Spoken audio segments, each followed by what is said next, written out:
செல்வி, களை வெட்டணும் களை பிடுங்கணும் கூட்டு வந்த. ஆமாட்டி, இங்க வந்து பருத்தி எடுக்கணுங்க. எத்தை அது வேற பிஞ்சத்தை மறந்தாப்புல சொல்லிட்டேன். சரி எத்தை நீங்க சேலை கட்டிருக்கீல்ல, முந்தியில பருத்தி எடுக்க ஆரம்பிங்க.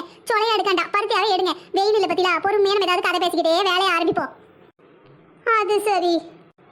சரி, நீ சேலை கட்டலையே, எதுல பருத்தி எடுக்க போற? சேலை கட்டலனா துணியை போட்டு தானே வந்திருக்கேன். நான் என் டாப்பை தூக்கி வச்சுக்கிட்டு பருத்தி எடுத்துக்கிடுவேன். டாப்பை தூக்கியா?